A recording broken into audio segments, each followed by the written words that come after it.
What's up everybody, welcome back to Penguins 2 and welcome back to Super Mario Sunshine.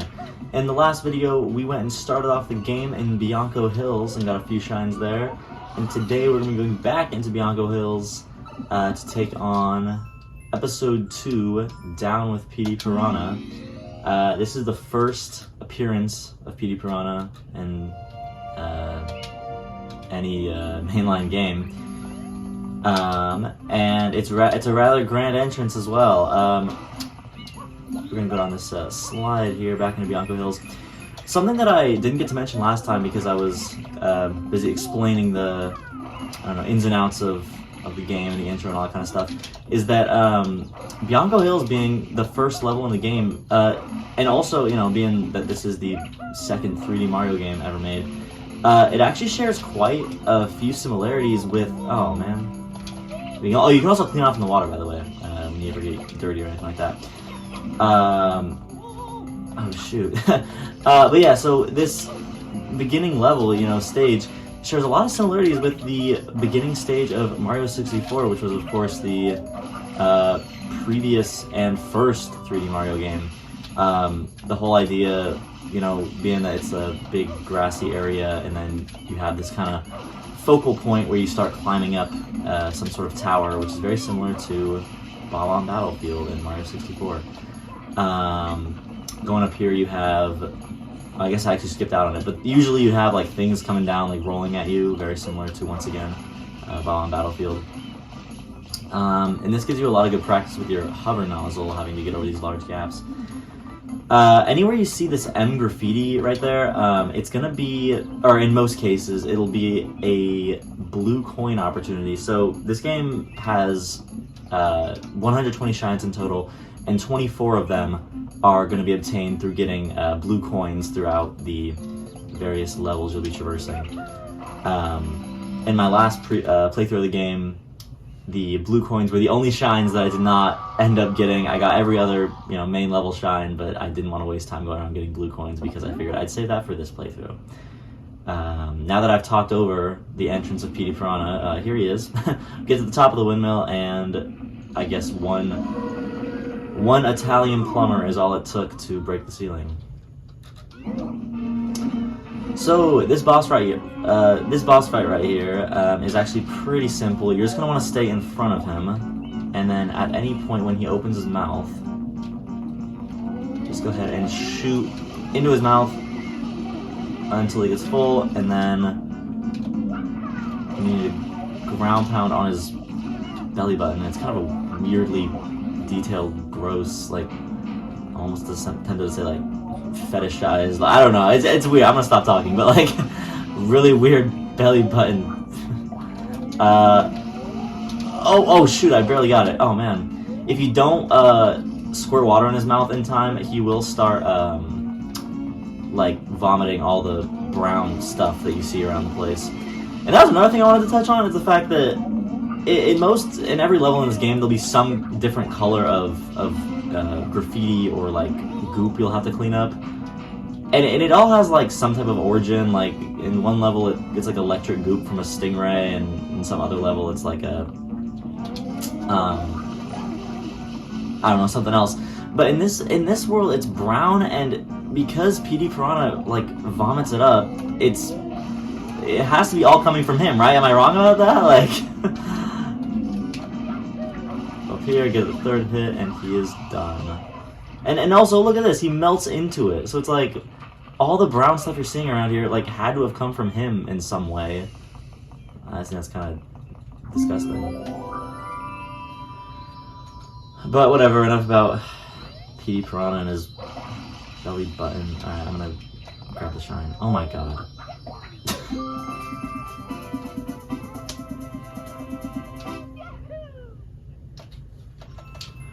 Alright, so going back into the Bianco Hills, we'll have Episode 3, the Hillside Cave Secret, which introduces a new level type into the game. I bet based on everything else we've done in the game, you thought it would only be polluted piranha fights, but you'd be wrong.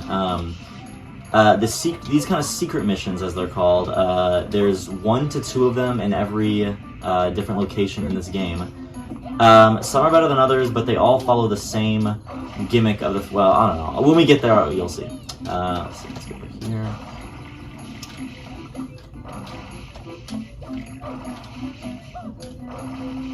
So by traversing this way, I'm not sure really what the intended way to get over there is. It's probably like that stuff over there. But here and there, I'll try to show like different skips and I don't know, speedrun tactics you can use in the game. Despite me not being a speedrunner, these aren't going to be like anything revolutionary, but if there is any quicker way to do a level, I will try to do it in that way, just for time's sake and showing off sake. So right here, you enter the cave, and Shadow Mario takes Flood, and he transports you into a void of like train tracks, or maybe train tracks, and these floating blocks. And so you're meant to traverse all this without the assistance of Flood. These are some of the most difficult levels in the game. This one isn't too bad, but as the game progresses, these will get these will become life eaters, I promise. The game developers were very forgiving in the fact that in every single one of these there will be some one-up opportunity, if not multiple. So by pounding these nails, you can ground pound them and you will get one-ups sometimes. I guess I'm giving me a coin, but sometimes they'll give you one-ups and stuff like that, and you definitely want to get those when you can, because you'll go, these things, like I said, they'll go through your lives real quickly, and oh my god, I did not even think that was going to happen. Jeez. Yeah, you don't really realize how much you use oh my god!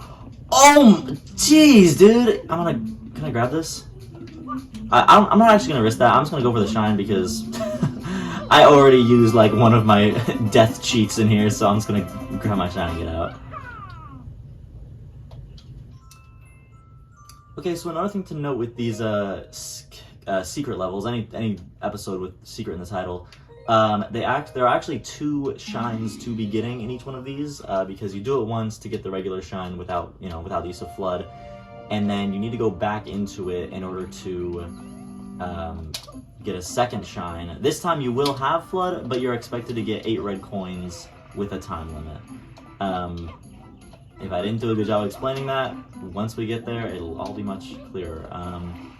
I'm just going to cut to when we get there, because you've already seen me get to the cave.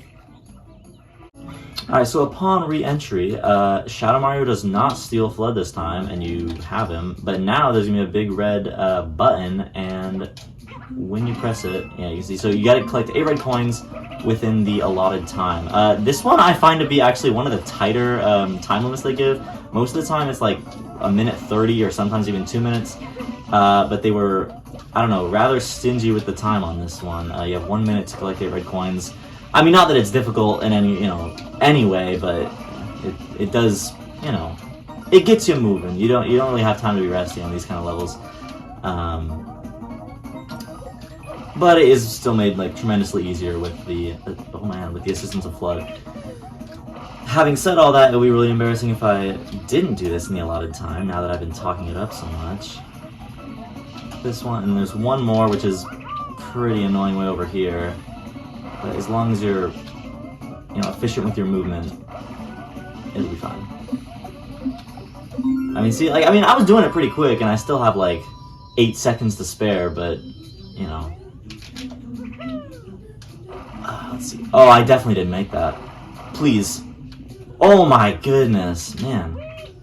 I could probably make that with Flood, but just to be safe. There we go.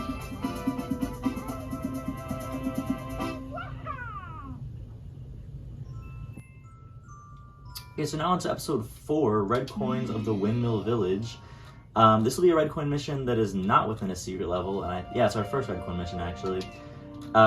Every different location in the game will have at least one red coin mission, just throughout its default location without having to go to secret area. I mean, and this one isn't too bad. Sometimes they can get like real, when you have super huge areas that the red coins are spread across, it can get difficult to find them or just annoying. This one I don't find too difficult. They're all kind of contained in this kind of village area, so even if you don't know where all the locations are like I do, it will not be hard to find all of them. One that I always find myself overlooking though is one that's hidden inside this little archway. Yeah.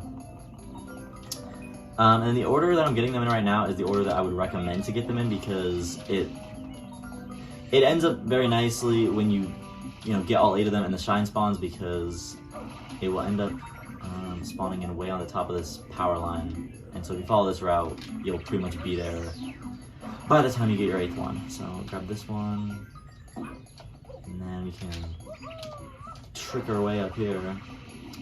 These little like wind gust guys that you see passing by, oh man, they can become really annoying if you're up at a really high place and you're, I don't know, walking along some thin ledge. Like, they will hit you off, and pretty much inevitable. Okay, let's see.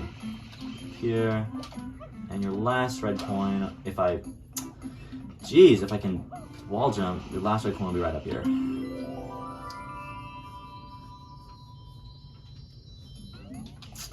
And then, let's trick it out over here. Just gotta walk along this power line. Let's see, it's best if you start walking and you center your camera, and that way there'll be no room for error when walking up these things, because they are rather thin. Like, it's pretty forgiving because you can grab onto not exactly where their hitbox is, and it'll like still allow you to grab onto it, but even so, it's a thin wire, and best practice. Alright, I think we can fit in about one more mission in this episode, and this happens to be the first of a few levels in this game that I find to be pretty difficult. There's at least 1 or 2 per world, and this is the one for Bianco Hills that gives me the most trouble. The reason behind it, I don't know. It's the rematch with PD Piranha. He has a few more moves, and he flies this time. And I don't know. I always find myself running out of water. I find myself losing health. I don't know. In both the times I've practiced and just gone through a playthrough of the game doing this level, it's given me trouble both times. To locate PD Piranha, you want to go up here, where all this, the PD Piranha liquid is. And he's taking a nap over there. Oh my god, look at this poor Pianta. Get him out of there. You can do a super squirt like that. It's like a big shotgun blast. Boom. It is the most efficient way to clean things. And are you gonna give me something for that? I kinda saved your life. Yeah, I did save you. Oh, thanks? I get a thanks, bro? I should have left you buried. Okay, so grab one of these things. They'll attach to your flood nozzle, and then aim at him. That should be good. There we go. It's funny, you don't actually need these for any other stage of the fight. It was just that beginning section. He's gonna start flying over here, though. And what you're gonna need to do is shoot him in the mouth with water, obviously, as you did before, but this time he's gonna be flying, so he's a little bit harder to hit. And I already lost him. Okay, there he is. These things are also annoying. Okay, switch to my spray, so we can spray him. There we go, got him down. And then he's gonna have a new attack as well, in which he can make tornadoes, just like that. So don't get hit by that. And then, just as before, when he opens his mouth, I missed. Okay. That's not what you're supposed to do, but that is why I do find this boss to be tricky, is because sometimes he'll land in an unfortunate spot where it is hard to get hits on him. Okay. And you can see I'm already running low on water. That's kind of what I was talking about. You're going to need to be doing a lot of hovering, platforming, spraying in this level, so you're pretty much inevitably going to have to get a water refill at some point. Spray him down. And try to get in front of him. If this Pianta ruins my hit on him, I'm going to... Nah, I shouldn't. I think it'll be okay. Oh, come on. Please. Please, please, please. Do not cheat me out of that. I got hit. Okay, he's going to... If you get too close, he does the tornado. That's kind of how that works, so... Just wait a second. Another one. Okay, okay.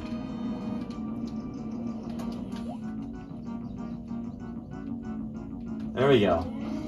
Spray him in the mouth, and then once he's full, just as the first time, you're gonna need to ground pound his stomach. There we go. This time it didn't give you an arrow for help, so you had to make sure you knew what you were doing.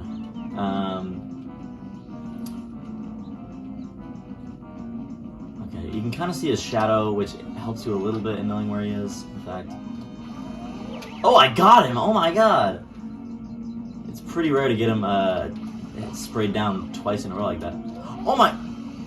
Oh, jeez, I barely got that cycle. Okay, usually he would do a tornado first, but I guess I was far enough away.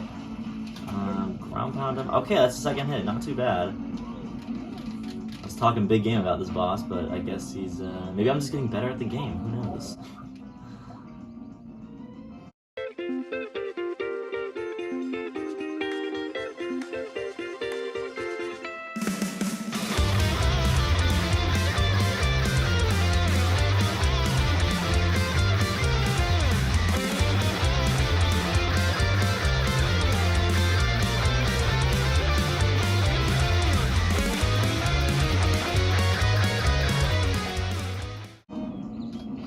Spray him in the mouth.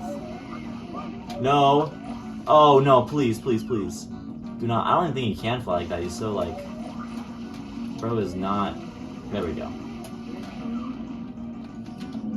And for the third and final time in the game. Okay, PD Piranha is down. Clean this off, man. Jeez. Yeah, that is really weird how the bosses all melt like that.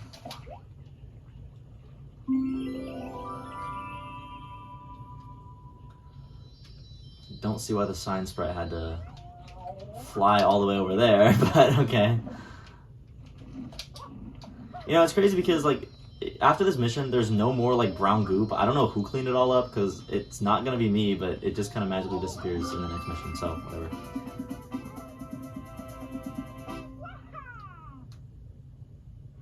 Alright, so we only got 5 shines this episode, which is pretty good. We are almost completely finished with Bianco Hills. In the next episode, we're going to go ahead and finish Bianco Hills, and maybe even start a new world. But if you guys did enjoy, make sure to leave a like on the video, and I will see you all next time. Bye!